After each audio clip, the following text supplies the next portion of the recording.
The rain came down in sheets across Interstate 40, the kind of relentless downpour that made even experienced drivers slow to a crawl.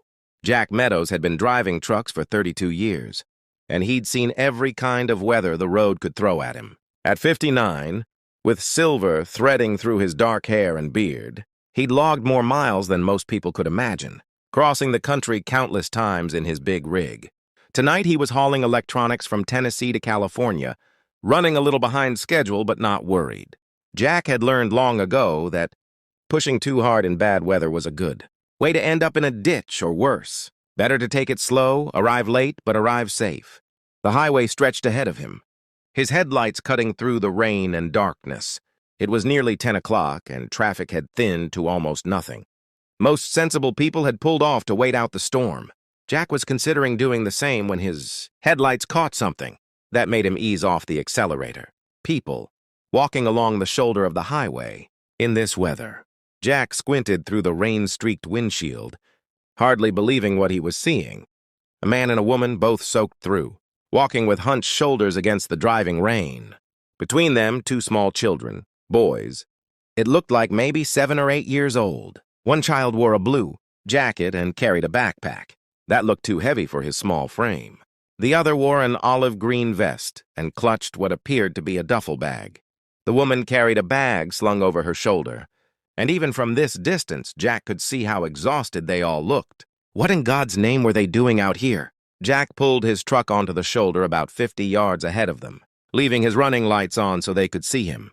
He grabbed his rain jacket from behind the seat and climbed down from the cab, the rain immediately soaking through his jeans despite the jacket. He walked back toward the family, who had stopped moving and were watching him with obvious wariness. Up close, Jack could see they were in even worse shape than he'd thought. The man was probably in his mid-30s, with dark stubble and exhaustion written across his face. He wore a denim jacket that was completely saturated, and his jeans were muddy up to the knees. He'd positioned himself slightly in front of the woman and children, protective, defensive. The woman appeared to be in her early 30s as well, with long, dark hair plastered to her face and shoulders. She wore a dark jacket and looked like she was using every ounce of willpower just to stay standing. Her eyes met Jack's with a mixture of fear and desperate hope. The two boys were shivering, their lips tinged with blue. They clung to the adults, looking small and frightened and utterly miserable. "Folks," Jack called out over the sound of the rain, keeping his distance so he wouldn't seem threatening. "You all okay? Do you need help?" The man hesitated, clearly trying to decide if accepting help from a stranger on a dark highway was more dangerous than continuing to walk in the storm. "We're fine," he said, but his voice lacked conviction. "Car broke down a few miles back. We're trying to get to the next town." Jack looked at the children, who were quite obviously not fine, and then back at the man. "The next town is 15 miles from here. You're not going to make it in this weather, not with kids." He softened his voice. "I'm not here to cause trouble. Name's Jack Meadows. I've been driving trucks for over 30 years, and I've got 2 grown kids of my own. Let me at least give you a ride to the next truck stop. You can get warm, dry off, figure out your next move." The man and woman exchanged a look, having one of those silent conversations that couples have. Jack could see the exhaustion winning out over caution. "I'm Daniel Torres," the man said finally. "This is my wife, Maria, and our sons, Miguel and Carlos." He indicated each person as he spoke. We appreciate the offer. We've been walking for over 2 hours." 2 hours?" Jack said, shocked. "In this storm? With children? Come on, let's get you all in the truck before you catch pneumonia."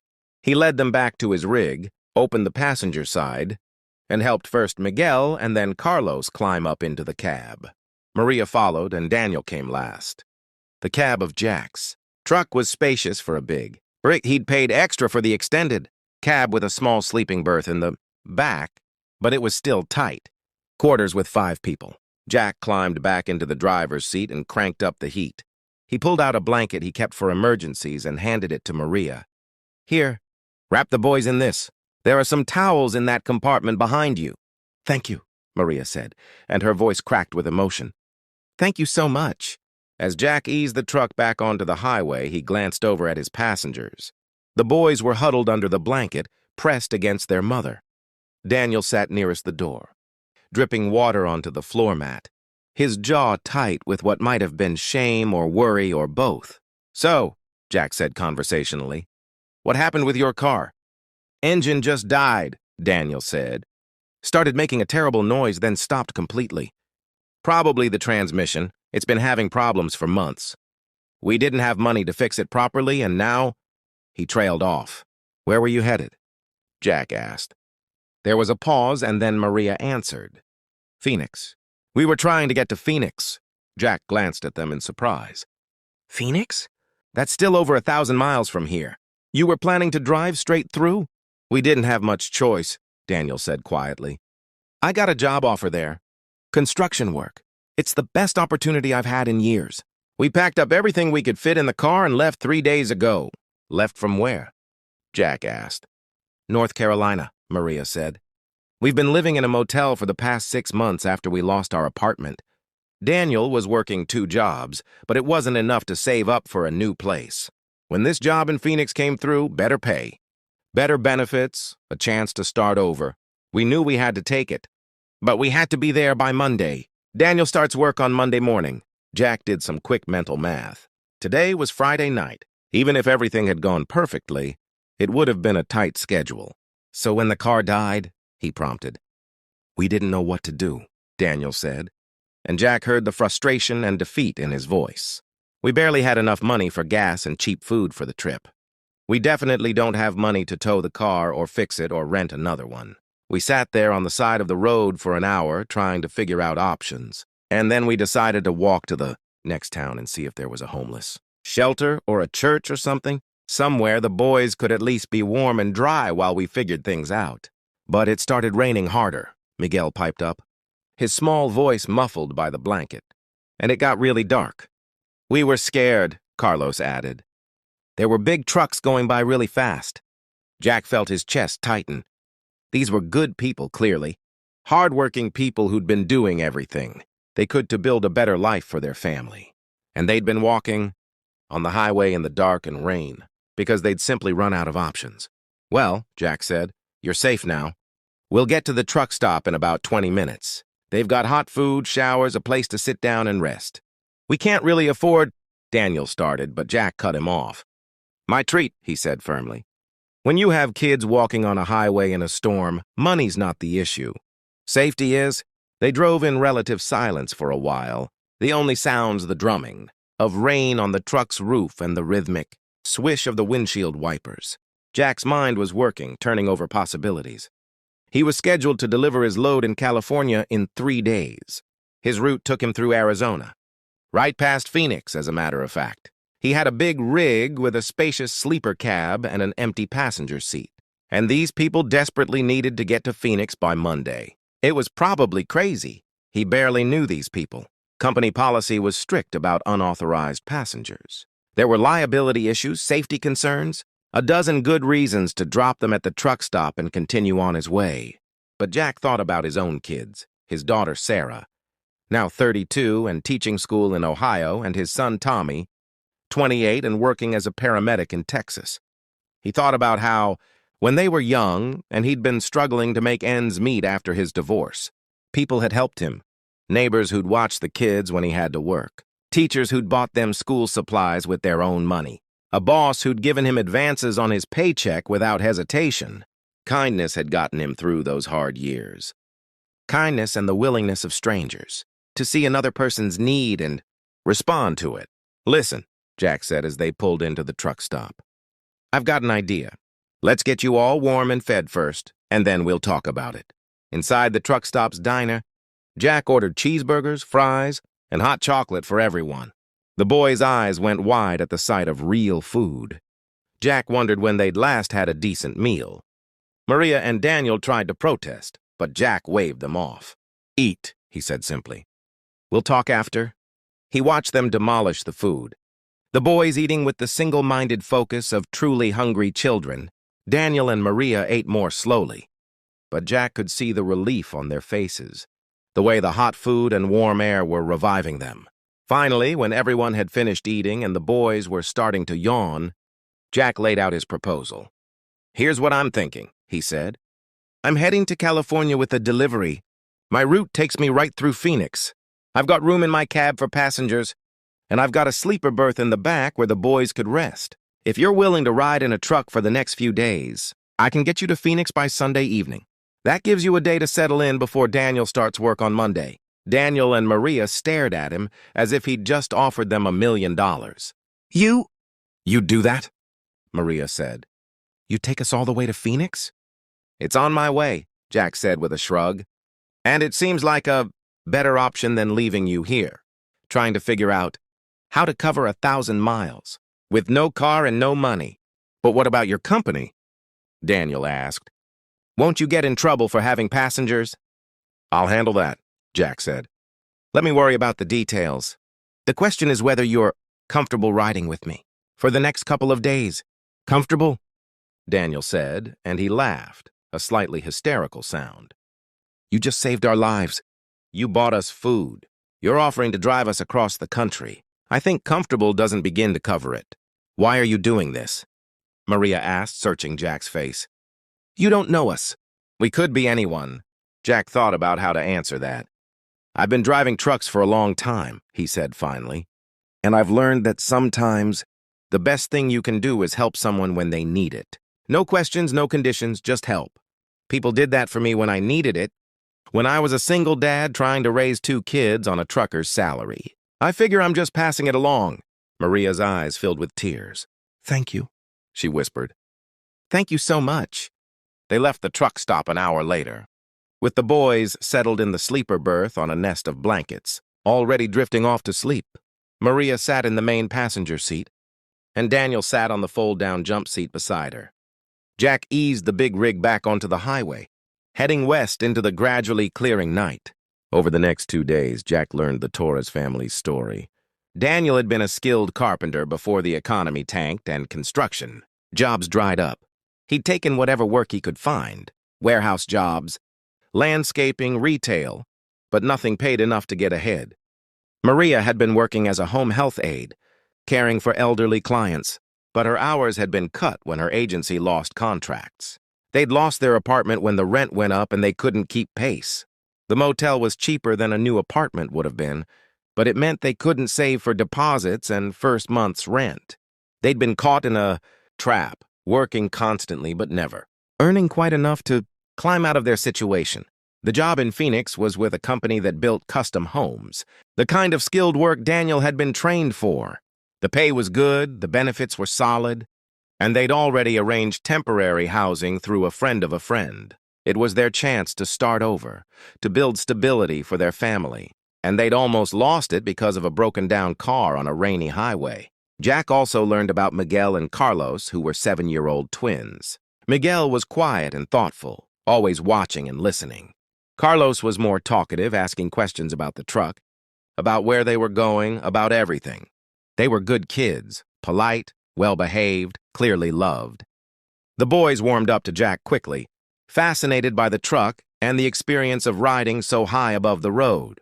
Jack let them take turns sitting in the passenger seat, pointing out interesting trucks they passed, teaching them about road signs and trucker slang. He heard them giggle for the first time somewhere in New Mexico, and the sound made him smile. At night, they stopped at truck stops where Jack had regular connections. He arranged for the family to shower and rest properly, buying them dinner and breakfast. He called his daughter Sarah and told her what he was doing. "Dad, that's wonderful," she said. "That's exactly the kind of thing you've always done, seeing someone who needs help and just helping them." "I hope I'm doing the right thing," Jack admitted. "You are," Sarah said firmly. "Absolutely you are." On Sunday evening, as they crossed into Phoenix and the city lights spread out before them, Jack saw Daniel and Maria hold hands tightly, their faces reflecting hope and anxiety in equal measure. "This is it," Daniel said quietly. "This is where our new life starts." Jack helped them navigate to the address they'd been given, a modest apartment complex in a working-class neighborhood. The friend who'd arranged their temporary housing was waiting, and there were emotional reunions and introductions. Jack unloaded the few bags the family had brought with them, refusing offers of payment he knew they couldn't afford anyway. "You've done so much for us," Maria said, hugging him tightly. "I don't know how to thank you."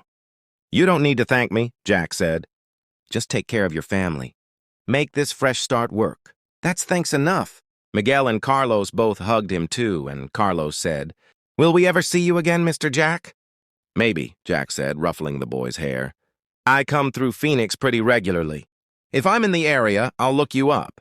He exchanged contact information with Daniel and Maria, then climbed back into his truck. As he pulled away, he looked in his mirror and saw the family standing together, waving. Daniel had his arms around his wife and sons, and even from a distance, Jack could see they were all crying, but they looked like happy tears. Jack continued on to California, made his delivery, and headed back east. Life returned to its normal rhythm of long drives, truck stops, and solitary meals. But something had shifted inside him. The loneliness he'd grown accustomed to felt different now. Less like an inevitable condition and more like something he might be able to change. He started paying more attention to the people around him, fellow truckers, waitresses, families struggling with car trouble. He started offering help more readily, buying meals for people who looked hungry, giving rides to stranded travelers when it was safe to do so, small acts of kindness that rippled outward. 3 months later, Jack's phone rang with an unknown Arizona number. He answered it to hear Daniel Torres's excited voice. "Jack, I've been trying to reach you. I wanted to give you an update." "Daniel," Jack said, genuinely pleased. "How are things going?" "Better than we ever imagined," Daniel said. "The job is great. I'm working on beautiful homes, doing the kind of craftsmanship I trained for. Maria found work as a school nurse. The benefits are incredible. We saved enough for our own apartment. The boys are doing great in school. Jack, we're doing it. We're actually making it work." "That's wonderful," Jack said, feeling warmth spread through his chest. "But here's the real reason I'm calling," Daniel continued. "My boss, the owner of the construction company, his name is Robert Hayes. He's opening a new division focused on disaster relief construction, building homes quickly for people who've lost everything in floods, fires, hurricanes.